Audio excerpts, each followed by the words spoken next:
మృణాల్ ఠాకూర్ కొంతకాలంగా వార్తల్లో నిలుస్తుంది. కోలీవుడ్ స్టార్ హీరో ధనుష్తో ఈమె చాలా కాలంగా ప్రేమలో ఉందని, ప్రస్తుతం వీరిద్దరూ డేటింగ్లో ఉన్నారని ఓ రేంజ్లో రూమర్స్ వచ్చాయి. వాస్తవానికి ధనుష్ కానీ, మృణాల్ కానీ వెంటనే వీటిపై స్పందించి క్లారిటీ ఇచ్చింది లేదు. మరోపక్క వీళ్లు కలిసి నటించింది కూడా లేదు. ఒకానొక సందర్భంలో మాత్రం కలిశారు. ఆ టైంలో తీసిన ఫోటోలు సోషల్ మీడియాలో వైరల్ అయ్యాయి. వెంటనే బాలీవుడ్ మీడియా వీరి గురించి కథనాలు రాసుకొచ్చింది. కొద్ది రోజుల పాటు ఈ రూమర్స్ గట్టిగా సర్క్యులేట్ అయ్యాయి. తర్వాత జనాలు కూడా లైట్ తీసుకున్నారు. సెలబ్రిటీలపై ఇలాంటి రూమర్స్ సర్వసాధారణం అని అంతా సరిపెట్టుకున్నారు.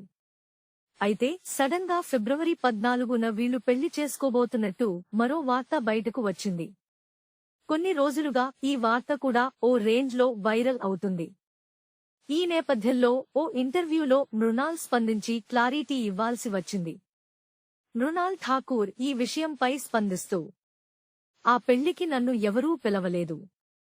ఆ వార్తలు చూసి నేను చాలా నవ్వుకుంటున్నాను. అయితే ఇలాంటి వార్తలు ప్రచారం చేస్తున్న వాళ్ళందరికీ నేను థ్యాంక్స్ చెప్పుకోవాలి. ఎందుకంటే వాళ్ళంతా నాకు ఫ్రీగా పిఆర్ చేసి పెడుతున్నారు. ఫైనల్ గా నేను చెప్పాలనుకుంటున్నదేంటంటే, మీరు అనుకునేది ఏదీ నిజం కాదు. ఫిబ్రవరి 14న మీరే చూస్తారు కదా. నేను పెళ్లి చేసుకునే టైం వస్తే, లేదా నాకు పెళ్లి ఫిక్స్ అయితే, ఆ వార్తను ముందుగా శ్రీ గణేశుడితో పాటు అభిమానులతో తప్పకుండా పంచుకుంటాను అంటూ చెప్పుకొచ్చింది. For more videos subscribe to BCN channel. గంట మర్చిపోకండి, కొట్టేసేయండి. Please subscribe BCN channel. Please subscribe BCN channel. ఇందులో మీకు కావాల్సిన అన్ని రకాల హంగులు ఉంటాయి. Hi, this is MM Sri Lanka. Please subscribe to BCN channel.